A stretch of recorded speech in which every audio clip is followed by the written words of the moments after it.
Welcome to the Great Detectives of Old Time Radio, brought to you by HelloFresh. From Boise, Idaho, this is your host, Adam Graham. If you have a comment, email it to me, box13@greatdetectives.net. Follow us on Twitter at Radio Detectives and become one of our friends on Facebook, facebook.com/Radio Detectives. And remember, if you are enjoying this later on YouTube, be sure to subscribe and to check the notification bell so you'll be notified whenever we add a new episode. In a moment, we're going to get into today's episode of Yours Truly, Johnny Dollar, and we're going to be playing the Merrill Kent matter. The original air date is November the 17th of 1951. But now I'd like to talk to you a bit about our sponsor.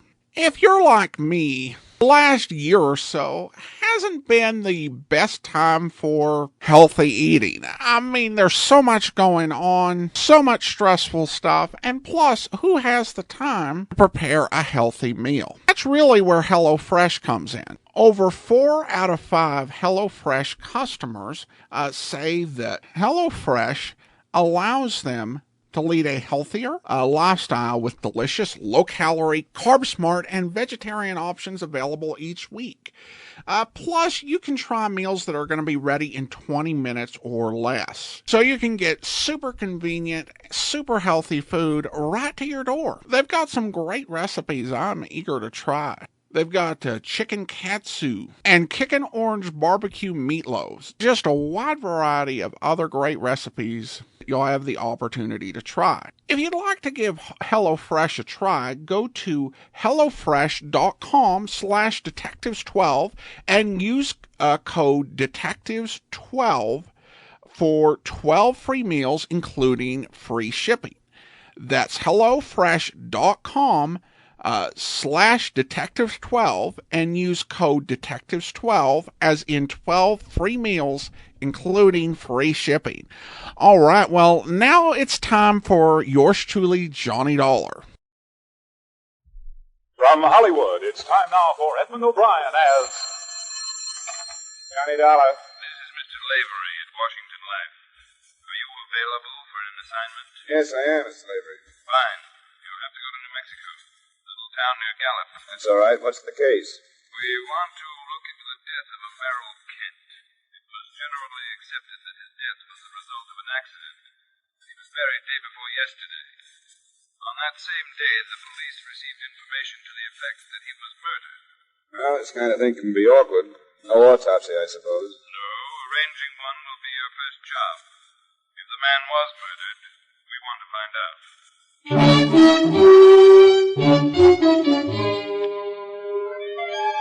Edmund O'Brien in a transcribed adventure of the man with the action-packed expense account, America's fabulous freelance insurance investigator, Yours truly, Johnny Dollar.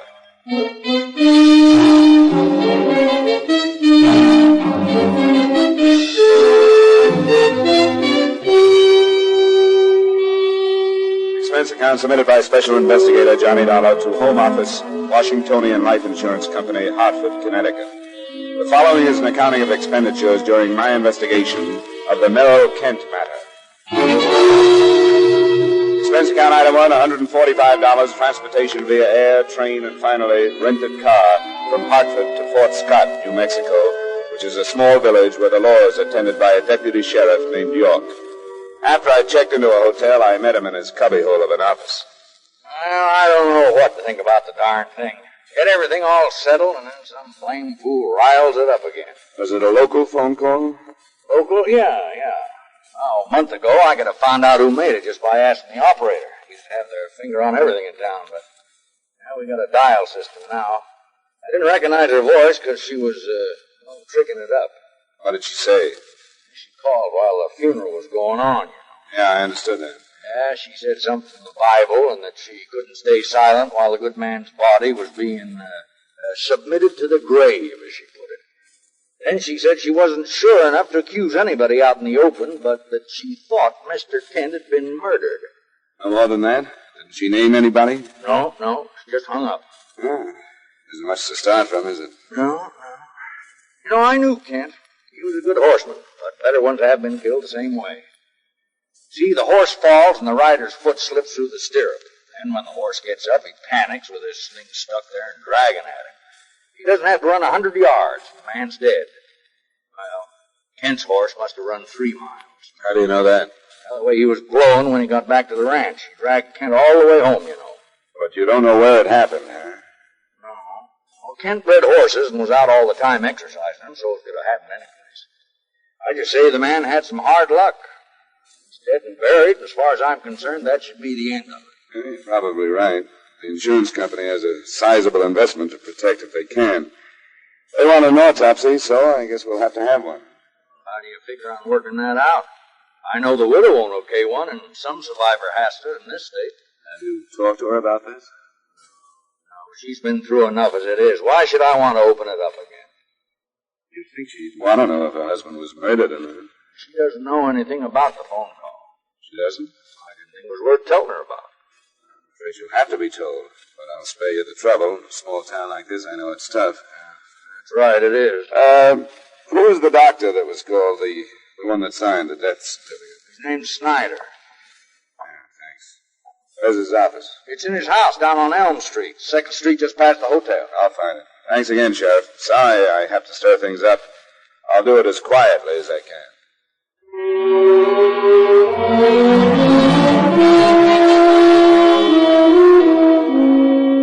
Right then, I didn't know how to figure the sheriff. It was fairly obvious that he didn't approve of what I was doing. For the time being, I charged it off to the fact that no law officer enjoys the possibility that a crime might have gone unpunished right under his nose. Dr. Hugo Snyder's shingle on a white fence identified the address on Elm Street. A side door led to his office waiting room. I was met there by a woman in a nurse's uniform.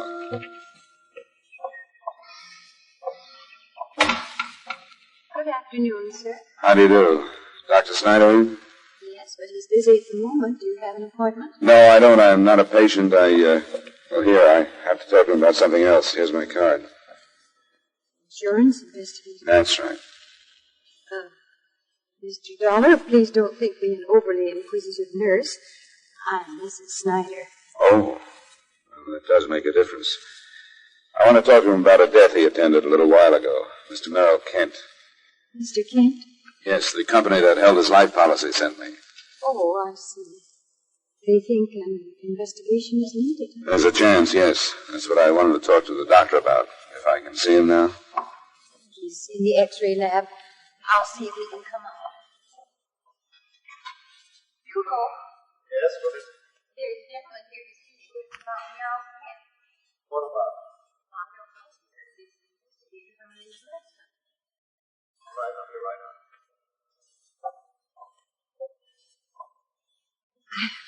Hope you'll excuse me for being curious. Surely. Is it a usual thing in cases like this to have an investigation? Not exactly. It probably should be, but unless something about a case seems to call for looking into, nothing is done. How do you do? Dr. Snyder? This is Mr. Dollar. Yes. You're an insurance investigator, Mr. Dollar? Yes, a rare thing in Fort Scott, I take it. Here's his card, dear. Yes, I don't understand why you're here. What is it about Merrill Kent? Well, it could be I'm on a fool's errand, Dr. Snyder. It wouldn't be the first one. The day of Kent's funeral, Sheriff York got a phone call from somebody who hinted that his death wasn't accidental. Why, that's ridiculous. Of course it was accidental. He was dragged to death by a horse. And the first people to see him were his wife and her brother, who notified you, right? That's right. Harris phoned me, and I went right out. Now, you as a doctor realize that you can't diagnose a patient's condition without examining them. Same thing holds for this situation. I say that because I want you to understand that the things I'm going to bring up are only possibilities. The symptoms I work on. Now, how long did it take you to get to the Kent ranch after you were called? No more than 15 minutes. And Kent was dead when you got there? Yes. Probably had been for some time. Where was the body when you first saw it? In the corral. Harris had brought blankets out. I don't know what hopes he must have had that Kent was alive, but he put blankets on the ground and one over him. Then his foot wasn't stuck in the stirrup when you got there? No, Harris had freed him as soon as he could. You couldn't swear that his foot had ever been in the stirrup, could you? Good Lord, Mr. Dollar, Now, wait a minute, Doctor, please. Please, these are only possibilities. Did you see his boot? Marks must have been left on it. you examine his ankle? Must have been bruised or wrenched. Oh, of course I didn't. I wasn't concerned with his ankle or his boot. Did anyone look at them? Sheriff York wasn't called in at all, was he? No, because it was a clear case of accident. How about his hands, his arms? And his clothes must have been torn to shreds. I didn't notice. He was covered from his shoulders down, as I remember. Well, who would have noticed? What about the undertaker? The body was taken to Leesburg that same evening, the Heinrich Mortuary, about 15 miles north of here. How about your examination, Doctor? Could you tell me about it? Very little was necessary. He died as a result of severe multiple fractures of the skull. And I don't suppose you could tell which of these fractures was the fatal one. No, of course not. Or which was the first one. Of course I couldn't. And he could have been hit on the head by somebody and then dragged by the horse, couldn't he? I signed a certificate to the effect that his death was accidental. I firmly believe that it was. Now, nobody doubts your sincerity, Doctor, but you'll have to admit that since somebody has mentioned murder, there are some angles that could stand looking into. I tell you there aren't. What do you propose to do? We're going to order an autopsy. Kent had a sister living in Seattle. She's on her way here in case we need her authority to get one. I want to thank you both, and I hope I won't have to bother you again. Good day, Mr. Dollar.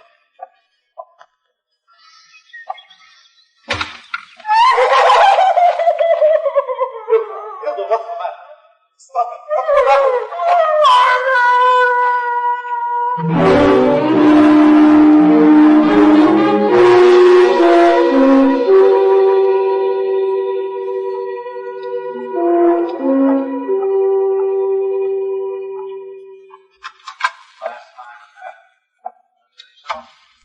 All right, I'll come out later. Don't worry, we will. Goodbye, Mrs. Green. Hello there, Mr. Dollar. Hi, Sheriff. How you getting along? It's hard to tell yet, but the doctor's death certificate could be full of holes. How do you figure that? It's nothing against him, but he had to admit the cause of death didn't have to be accidental. He said that? Yeah, so I want to find out everything I can about Kent before I see the widow. Assuming the possibility of murder for a minute, can you think of anybody that could have done it? No, I can't think of anybody. How did he get along in town? Was he well-liked? Well, he didn't have much to do with the town. He was away a lot to horse shows and sales, things like that. How long would he be away on these trips? Oh, I never kept tabs on that. No reason to. Did he take Mrs. Kent with him? Most often he didn't, I'd say. She seemed to be here pretty steady. Do you have any idea how they got along? I wouldn't know anything about that. Never heard one way or another. Where is the Kent ranch, Sheriff? You turn to the left at Brian's store. It's out 5.5 miles. Thanks. Oh, Mr. Dollar. Yeah? I know you think I'm acting kind of strange about this, and, well, I guess I am. These people are my friends. You grow close together in a place this size. I told you I understood that. I guess I don't want any of them to turn out to be a killer. Have you remembered something that you want to tell me? No, it's nothing like that. I wouldn't lie to you. But it seems like you've got it in your mind that Maxine Kent might have had something to do with her husband dying. I didn't say that. Everybody likes her, Mr. Dollar. Loves her, I guess is more like it. She was born here. Now, if you're going to make it rough on her, watch my step if I Thanks for the advice, Sheriff. The way you seem to feel, I wonder that you reported that phone call at all.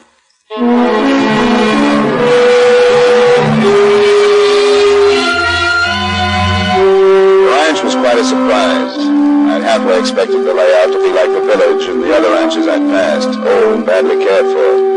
But the residence was chalk white with a tiled roof and long shaded verandas. Around it, the grounds were well-groomed, and behind it were a few low white outbuildings. A woman I assumed to be the widow was standing at the edge of the drive as I pulled up. She was strikingly beautiful, in her mid-20s with coal black hair and eyes, the kind of slim, almost boyish figure they write about, the complexion and color put there by the sun. I could see why the town felt the way they did about her.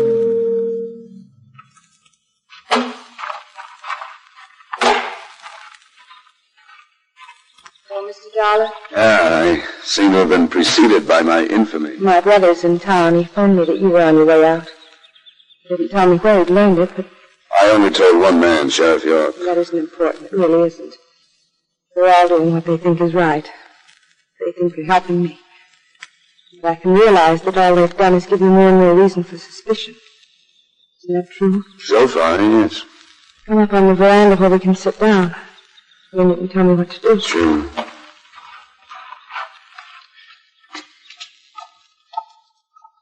Higher chair. This is fine. I made up my mind that I wouldn't go to pieces, but if I do, you'll have to forgive me. How do I order an autopsy when everything... when the funeral... All that's needed is your signature, Mrs. Kent, on a form that says you're authorized one. I will. It's the right thing to do, I'll do it. Is that all? As far as I'm concerned, yes. The rest of it will be up to the county. They'll ask if you suspect anyone. I don't. I don't suspect anyone. They'll ask who you suspect of calling the police. But I don't suspect anyone. Then it'll be up to the coroner's jury. Sorry, Miss Kent, I don't know if you can understand that because of the phone call, I couldn't do anything but press this. I don't understand.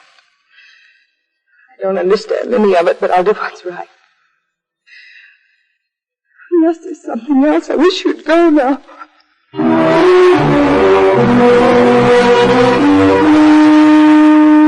When I drove away from the ranch, I would have given my salary and a lot more if I could have skirted the village and kept right on going. I still wish I had.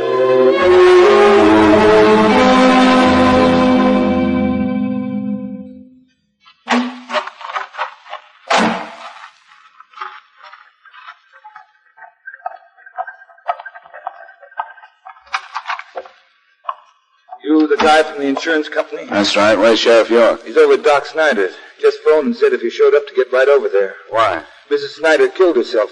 She left a letter. She said she was the one who made the phone call that started this whole thing.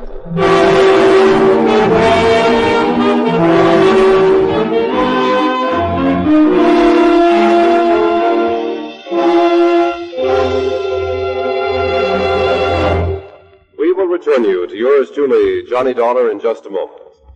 Gangbusters shouldn't have relatives. That would seem to be the moral of the exciting Gangbusters case tonight. Hear the case of the talkative boy, in which a crook is corralled through telling testimony furnished to San Francisco police by his young nephew. Don't miss Gangbusters, with another action-packed story based on police records, tonight on most of these same CBS radio stations. Now with our star Edmund O'Brien, we bring you the second act of yours truly, Johnny Dollar.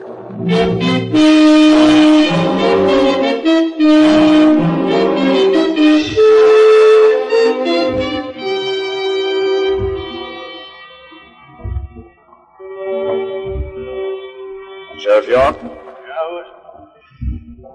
Oh. I guess you got the news. Briefly, yeah. What's the story? Well, the doctor was in the office, and he called for Mrs. Snyder. She didn't answer. He came out to look for her. He found her in there, in the parlor. She was dead on the couch. The note. What else did it say except that she was the one that phoned you? It's there on the table. Something about there was nothing behind it but false suspicion, wrecking her life beyond repair. I don't know, it's kind of wandering. What kind of false suspicion? Her husband and Mrs. Kent? Looks that way. Come on, we'll go on in. You can read it yourself. Yeah. Where's the doctor? He's in his room. Alone? Here, through here. Yeah, that's the way he wanted it. He's mighty busted up over it. Have you reported the county yet? I called him as soon as I got here. Some men are on the way. There she is. I covered her up. She never seemed like a person who'd kill herself. The note was addressed to whom it may concern. I won't attempt to quote it. The main idea was that she had been driven to phone Sheriff York by a blind suspicion of her husband's feelings towards Maxine Kent. Then, when she learned these suspicions were groundless, she realized that there was no longer any chance for happiness. The closing words begged her husband's forgiveness and swore to his innocence. Sheriff York would rather not go with me, but he guessed it would be all right if I talked to the doctor.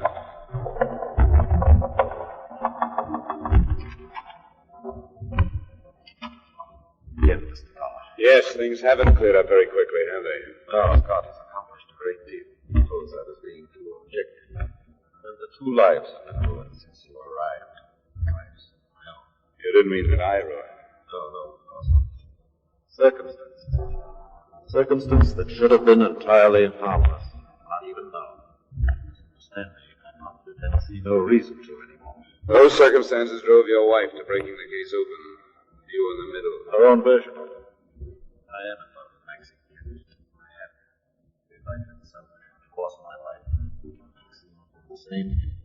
None of this would have had the meaning that it has now. But one doesn't do things like that in a small town unless one is prepared to leave. We weren't. Why not? Because money is nothing. But we were intelligent people. We had control of our emotions. So we talked and decided not to see each other again. I admit I lied to my wife. I suspected the truth. When Kent was killed, I think she lost her mind with doubt. You did say killed, didn't you? Yes. I mustn't forget that my motive is now public, isn't it? That part of my note will be remembered. And she realized she was wrong. Isn't important, is it? That depends. By itself, this is a good story, all of it. But it falls to pieces when it's told by the doctor who signed Merrill Kent's death certificate. Yes, I suppose it does. But it's the truth. If it is, you can prove it. Where were you the afternoon Kent was killed? Sometimes you can't prove the truth. I was in the office, working with my wife. And why did she think you had killed him? Because she left for about an hour to shop. What did you do during that time? I came here in this room, dressed. Is there any way to prove that? Anyone see you? No. If you can't prove it, it's not the truth. If you can, it holds up better in court. You're convinced that I'm guilty, aren't you? All I can do is work with what's at hand. If you are, you'd better plead it. If you aren't, you'd better keep your fingers crossed for a quick confession from someone else. Mr. Dollar, tell me, has it been proved that he was murdered? The autopsy should be underway by tomorrow afternoon. His sister has arrived? We don't need her. His widow is authorizing her. I see. Anything more to say? No, I don't think there's anything more to say.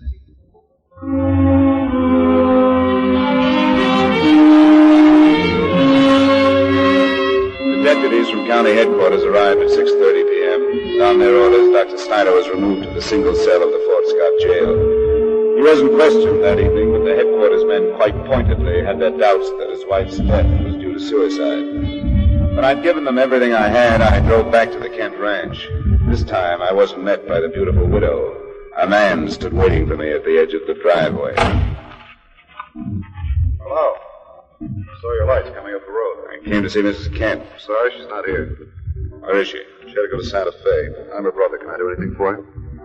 I don't need any help, thanks. We'll have the Santa Fe police pick her up. Wait a minute. It's a pretty sudden trip to Santa Fe, wasn't it? No, she does this a couple times a month. It's not as close as Albuquerque, but she likes it better. Your name, Dollar? How soon did she leave after Mrs. Snyder killed herself? I think it was before. Couldn't have been. I was here. Here with Maxine? You people ought to get your signals straight. She said you phoned her that I was on my way out from town. How come you didn't know it? Or didn't you really call? You're right. Things got confusing. I sure did. Where's your sister? It's true. She's in Santa Fe. I told her not to go because everything she did like that was making it look worse. That's right. Why'd she go? When she heard about the doc's wife, she flew apart. Till then, she was sure Kent hadn't been murdered. When that happened, she seemed to change her mind. I guess we can charge it off to the old beat-up prerogative women are supposed to have. I'll run back to my hotel. Get some sleep. Wait just a second. I want to tell you this. Whatever happened, Maxine didn't have anything to do with it. What did happen? I don't know. I'm no expert. I was here when the horse dragged Kent in. They took his foot out of the stirrup and laid him down. Maybe I should have waited until the governor came. I don't know. Anyway, you took him down. To me, he was dragged to death. But you say he might have been hit on the head by somebody. I don't know. Doc Snyder? I don't know. Did you see him out here that afternoon? No. As far as I'm concerned, he quit coming out a couple of weeks ago.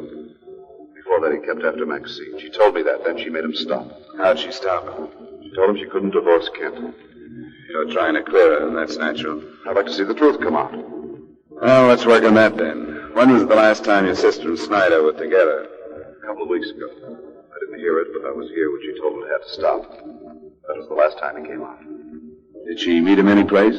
No, and I'm sure of that. I made it my business to find out where she went and who she saw. She never met him. Did he phone her? Yes, but as Finally got to the point where I'd answer the phone and she wouldn't talk to him. Do you know if she ever phoned him? I don't think she did. I don't know why she should. What are you driving at? I want to find out if Snyder could have discovered that Kent was out riding that afternoon. If he could have found out where he was going and could have met him. My sister couldn't have told him because she didn't know. You sure then? She was in her room resting. I'm the only one who knew where he was going. Are you still protecting her? It's the truth. I talked to him just before he left. He was breaking this horse to shoot off of, and he went out toward McNeil Canyon to find some jackrabbits. They'd make better witnesses if they could talk. Have to have your sister picked up. How soon will that order go out? Why? I just thought she might get hold of herself and come back tonight. There'd be a break if you'd wait till morning. She didn't ask for a break by leaving. I'll think it over and check back with you.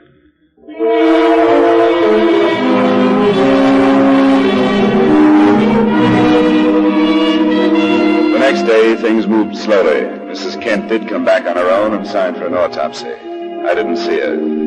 By that evening, her husband's body had been exhumed, and by noon the following day, the coroner's report was out. There was no actual post-mortem evidence of murder, but the openings were still there. Considering the circumstances, there was no proof that it wasn't murder either. The inquest verdict was the familiar death by misadventure, or at the hands of person or persons unknown. Dr. Snyder and the body of his wife were carted off to the county seat for more questioning and examination. And I spent the rest of the day with Sheriff York and a flock of volunteer citizens going over everything we had from the beginning again. It was a long, hot afternoon. After a shower and some food that evening, I started back to the Kent Ranch.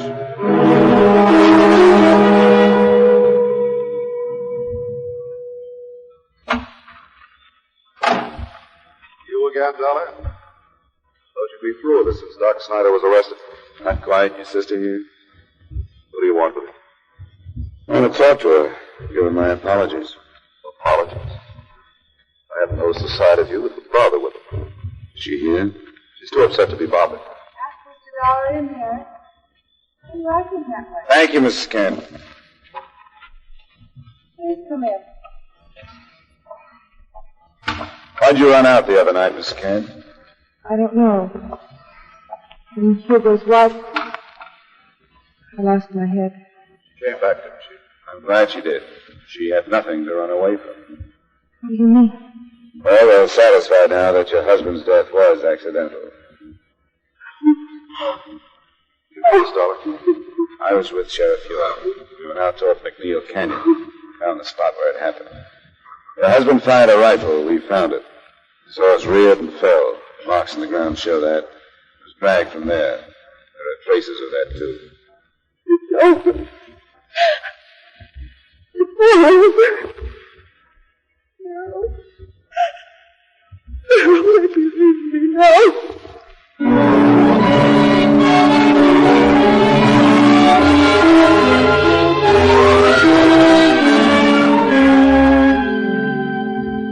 Expense account item 2, miscellaneous, $88.40.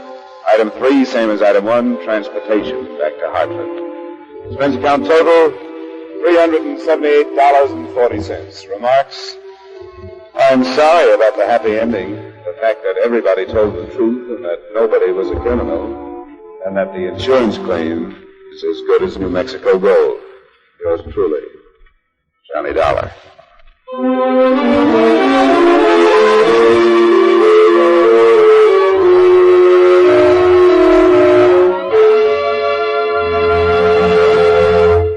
Yours truly, Johnny Dollar, stars Edmund O'Brien in the title role and is written by Gil Dowd with music by Wilbur Hatch.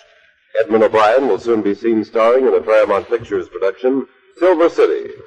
Featured in tonight's cast were Ray Hartman, Joseph Kearns, Jeanette Nolan, Edgar Barrier, Virginia Gregg, and Hy Averback. Yours truly, Johnny Dollar, is transcribed in Hollywood by Jaime Del Valle.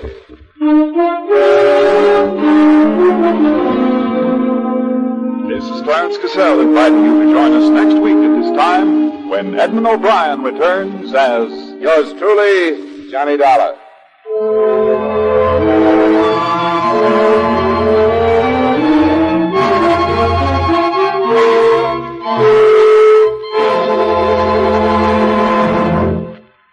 This is Edmund O'Brien again. I'd like to speak to you for a moment about one of the most important duties of American citizens. Today, every American has an opportunity to share in our common defense effort. And right now, this opportunity has become a duty for all of us. The armed forces of the United States need blood, our blood. The Korean campaign has gravely depleted the supply on hand, and this must be replenished if we are to afford our servicemen the protection they are giving us. No matter what your age, sex, or station in life, you can contribute to American defense by donating a pint of your blood to the men of your Army, Navy, Air Force, or Marines. Call your local blood donor center or Red Cross chapter today for an appointment. Remember, your donation of blood may save the life of a wounded serviceman. Give your blood today to save a life tomorrow.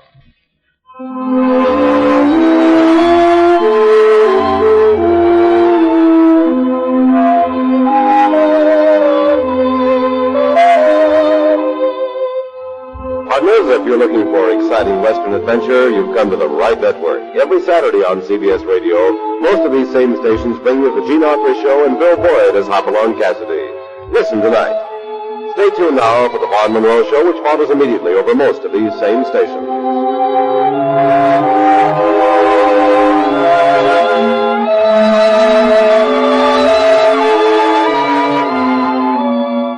And remember, Gene Autry every Saturday evening on the CBS Radio Network.